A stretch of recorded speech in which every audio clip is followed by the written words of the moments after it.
আসসালামু আলাইকুম রহমতুল্লাহি ওবরকাতুহু। সম্মানিত দর্শক, বিএনপির চেয়ারম্যান জনাব তারেক রহমান সাহেবকে নিয়ে জামাতের প্রচার এবং প্রোপাগান্ডা এখন তুঙ্গে।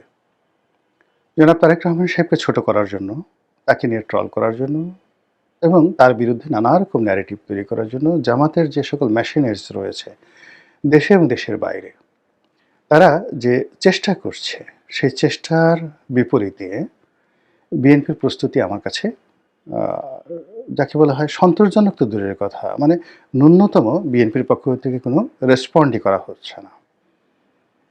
এটি ভালো হবে না।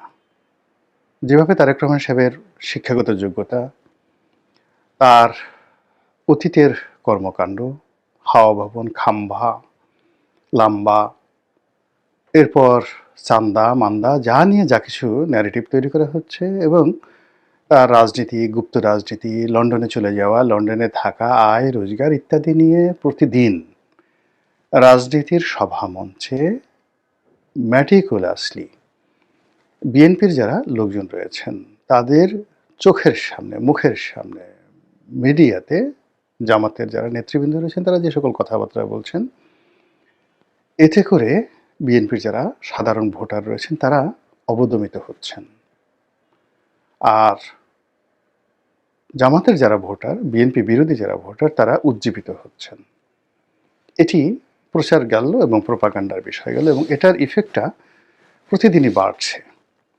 দ্বিতীয়ত হলো বিএনপি যে সকল কর্মকাণ্ড খুব সিরিয়াসলি নিয়েছে, ভীষণ রকম সিরিয়াসলি নিয়েছে এবং এগুলো বলে বিএনপি মনে করছে যে তারা ভালো করতে পারবে। তারেক রহমান সাহেব এই প্রকল্পগুলো, এই কাজগুলো যদি আগামী দিনে করেন তাহলে জনগণ আকৃষ্ট হবেন, ভোট দেবেন। কিন্তু এগুলো বুমেরাং হয়ে পড়ছে। বিএনপি যে ফ্যামিলি কার্ডের কথা বলছে, তারেক রহমান সাহেব ৫০ লাখ ফ্যামিলি কার্ড দেবেন, এটা নিয়ে জামাত যে ন্যারেটিভগুলো তৈরি করছেন এবং যেখানে শেখ হাসিনার ১ লাখ মানে বিএনপি দেবেন ৫০ লাখ আর শেখ হাসিনা অনেক আগেই ১ কোটি স্মার্ট কার্ড দিয়েছে। এই কথা বলে শেখ হাসিনাকে লাইমলাইটে যেভাবে জামাতের লোকজন নিয়ে আসছে এবং সেই জামাতের লোক নিয়ে আসার পেছনে বিএনপির ফ্যামিলি কার্ডকে যেভাবে তুচ্ছ-তাচ্ছিল্য করছে, তার সঙ্গে সঙ্গে আবার নতুন করে শুরু হয়েছে জনাব তারেক রহমান সাহেবের খাল কাটা প্রকল্প নিয়ে আর ৫০ কোটি গাছ লাগানো প্রকল্প নিয়ে নানা রকম ব্যঙ্গ-বিদ্রূপ শুরু হয়েছে। আমি একটা একটা করে বলছি। প্রথমত খাল কাটা। উনি বলছেন যে ২০,০০০ কিলোমিটার খাল কাটা হবে। এটা নিয়ে জামাত যে কথাগুলো বলছে সেগুলো বিএনপির কর্ণকুহরে হয়তো ঢুকছে না। তারা হয়তো দেখেই নেই অনেকে। তো এইজন্য আমি এই কথাগুলো বললাম যেন বিএনপি এটাকে কগনিজেন্সে নিতে পারে। বিএনপির অনেক লোক আছেন যারা আমার ভিডিও দেখেন নীতি নির্ধারণী পর্যায়ে। এজন্য জিনিসটা আমার মতো করে তারা যে কথাগুলো বলছে সেটাকে একটা মাঝামাঝি জায়গায় এনে আমি বলার চেষ্টা করছি।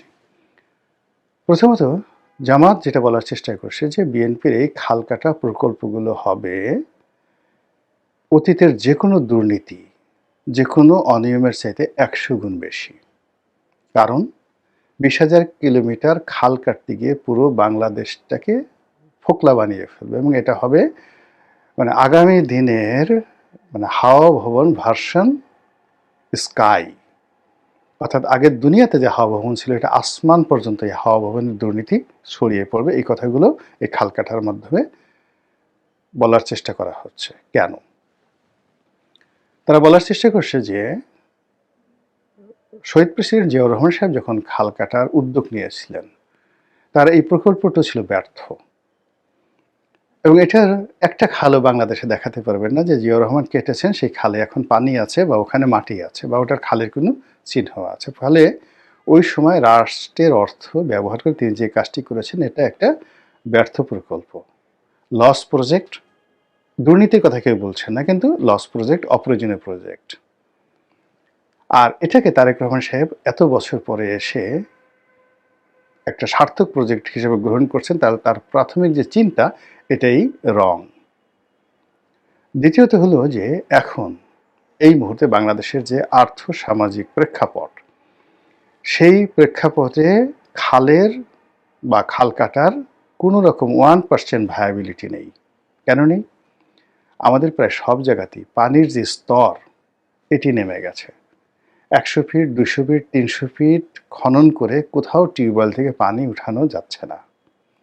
তো কাজেই আপনি যদি ২০ ফিট, ৩০ ফিট বা ৪০ ফিট গভীরের কোনো খাল কাটেন, সেই খাল দিয়ে যদি আপনি অনবরত ডিপ টিউবওয়েল থেকে পানি উঠিয়ে খালে ছেড়ে দেন, ওই পানি ওই মাথায় যাবে না। ধরেন ২০ কিলোমিটার একটা খাল করলেন, ২০ কিলোমিটার পাড়ি দিয়ে আপনার পানি ওদিকে যাবে না, বিকজ পানি খেয়ে ফেলবে। বিকজ সেই আপনার তো পানির স্তর নেই, বেশিরভাগ জায়গাতে পানির স্তর নেই। এমনকি বর্ষাকালে যদি আপনি এখানে পানি রিজার্ভ করতে চান, ওটাও আপনি পারবেন না। সূর্যের আলো পানি খেয়ে ফেলবে এবং ওই যে ভূগর্ভস্থ যে পানি শূন্যতা রয়েছে, সেই শূন্যতার কারণে ঠিক বৃষ্টি হবে, অল্প সময়ের মধ্যে সেটা আবার নিয়ে যাবে নিচে। ৩ নম্বর হলো যে আমাদের এখন যে কৃষি ব্যবস্থা, সেই কৃষি ব্যবস্থাতে প্রতি ইঞ্চি জমির মূল্য এত বেশি যে এখানে কোনো আবাদি জমির মধ্য দিয়ে বা কোনো একটা এলাকা দিয়ে খাল খনন করে কোনো রকম এখান থেকে শুভ ফল পাওয়া সম্ভব নয়। তো কাজে এই যে খাল কাটার নামে ২০,০০০ কিলোমিটার খাল কাটার নামে যা কিছু বলা হচ্ছে, এটা মূলত দুর্নীতি, অনিয়ম করার একটা প্রকল্প হবে এবং এটার কোনো রকম বাস্তবতা নেই। কোনো অংশে এটি বাংলাদেশের জন্য ভায়াবল কেউ প্রমাণ করতে পারবে না। এমনকি আমাদের যে এখন কৃষিভিত্তিক অর্থনীতি বা সেচ ব্যবস্থা, যেটা একটা সময় খাল কেন্দ্রিক ছিল, নদী কেন্দ্রিক ছিল, এখন এটা অ্যাবসলিউটলি, এখন দেখেন অনেক জায়গাতেই কিন্তু ওই যে বললাম ভূগর্ভস্থ পানি নেমে যাওয়ার কারণে কাঁচা ড্রেনও করে না। অনেকে সব জায়গাতে কৃষি জমিতে পানি দেওয়ার জন্য পাকা ড্রেনের ব্যবস্থা করতে হয়।